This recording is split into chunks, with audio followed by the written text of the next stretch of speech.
The Hawks had a 3% chance of going number 1 and hit. Never mind, it's a bad draft. Number 1 is amazing. Unless you ask Trey Young. Shams just dropped a report saying if Trey Young doesn't feel the Hawks are planning to build a competitive team around him this offseason, there will be serious conversations about his future. Translation, trade that pick. I don't care how good this number 1 guy is. He ain't getting you to the NBA Finals. Trey is watching other guys around his age, Luka, SGA, Tyrese Halliburton, with serious noise in the playoffs. Just think of Victor Wembanyama. Dude's generational, already a top 20 player, can't even get the Spurs to the playoffs year 1, let alone contend. So what's Alex Sarr or Donovan Clingan gonna do? Nothing. So the Hawks have a choice to make. Are they gonna trade the pick or trade the Trey? It's pretty obvious what they're gonna do. But the Rockets are picking at number 3. I live in Houston. If they make the playoffs next year, I am using GameTime to get my tickets based on my actual experience.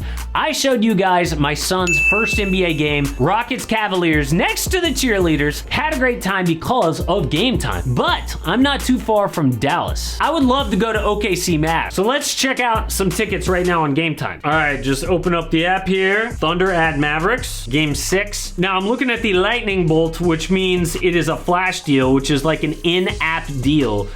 These $470 in the lower bowl, not bad. And the best part about this, not only do we have the panorama to actually see our seats, but they have all-in pricing. So when I click this with one tap, there are no big surprises at checkout, which is awesome. They also have a lowest price guarantee, or GameTime will credit you 110% of the difference. So take the guesswork out of buying NBA tickets with GameTime, especially in the playoffs. Just download the GameTime app, create an account, and use code AMHOOPS for $20 off your first purchase.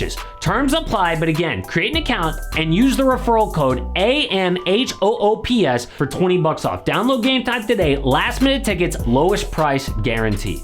But so much happened in the lottery. Can you believe the Detroit Pistons fell from number 1 to number 5? Best odds at the number 1 pick. They fell as far as they could possibly fall. That hurts, especially after the worst season of all time for them. 14 wins, they lost 28 games in a row, and all they have to show for it is number 5 in a weak draft. This is actually the second year in a row that this happened. So in 2 seasons, you'll win 31 combined games, fall from number 1 to number 5. Worse when you look at history. Last year, they could have had Wemby, got Asar Thompson instead. Year before, could have had Paolo Banchero, but got Jaden Ivey.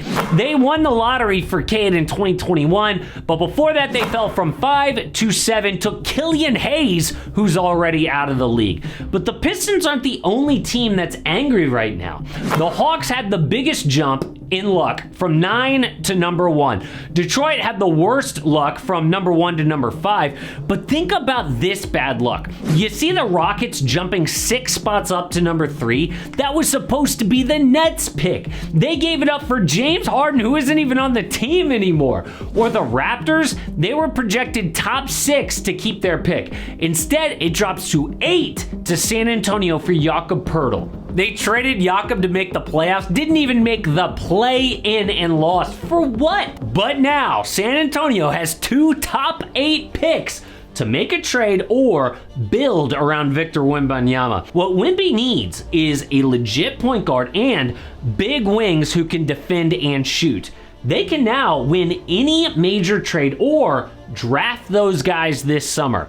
Only one team ahead of them needs a point guard, the Wizards. So at number 4, they hope for either Nikola Topic or Rob Dillingham. Topic, point guard, is a good defender and passer, but not a great shooter. Dillingham is the opposite. He's super small like a Trey Young, but shoots the lights out. Then at number 8, they target that big wing, like a Ron Holland or Mattis Bazilis from the G League Ignite. The wild card is if a guy like Zachary Regis Shea falls to them at number 4, which could easily happen. But Wemby got serious good luck to build a contender. Now, before we get back to the Hawks and what they're going to do, we have to talk about this huge news on Bronny James. So a few months ago, ESPN dropped a mock draft without Bronny after averaging just 5 points a game at USC. Caused a ton of drama, including from LeBron James, who fired off a tweet that said, "Can y'all just let the kid be a kid?" As if he's ever done that. But now, Adrian Wojnarowski flipped the script. Not only did he say, quote, his opportunity to play in the NBA is there, he even floated the first round. And Woj said this at the NBA Draft Combine, where he's talking to NBA front offices. This is legit information. Yes, Bronny would obviously do great with another year of school, but NBA teams are telling Woj, nope, kid is getting drafted. In fact, Woj also said there's been so little progress with Bronny in the transfer portal, so it looks like his college career is over. Teams remember Bronny as a senior in high school where he worked out at recruiting camps, a really good player before his cardiac arrest, McDonald's All-American, and they think he has an NBA future. But reports say his career will start in the G League, and two things happened at the NBA Combine. First, Bronny went 19 for 25 in the shooting drill, including 11 for 11 from 3. That is huge because his number one weakness is shooting. The second thing was his official height. So Bronny has been listed 6'4" on every roster he's played on since high school. He measured up at 6'1.5". What is going on? Do you realize Trey Young is 6'1", so Bronny's actual height is Trey Young? How are NBA teams considering him in the first round?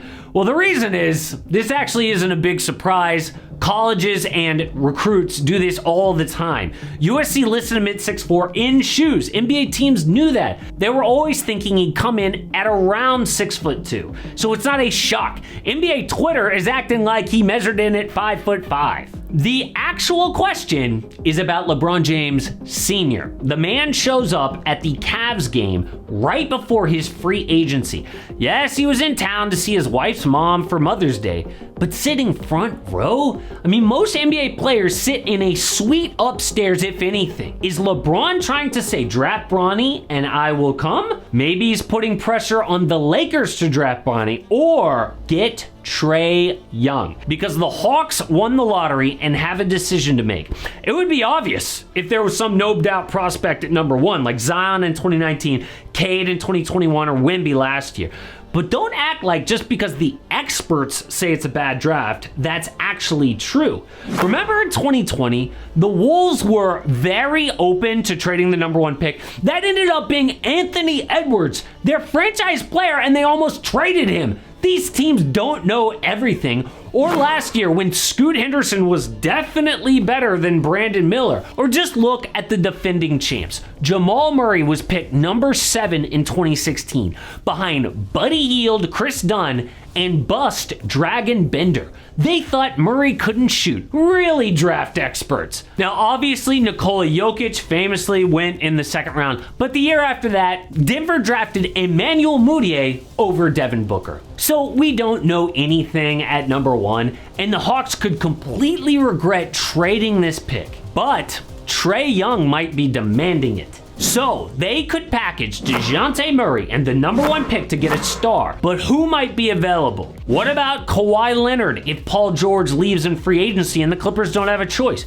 Jimmy Butler with all this drama in Miami? Jaylen Brown if the Celtics implode? Karl Anthony Towns, who has not been great against Denver. Mikal Bridges, this would give the Nets a perfect start to a rebuild. Same with Lauri Markkanen. And Brandon Ingram has been in trade rumors.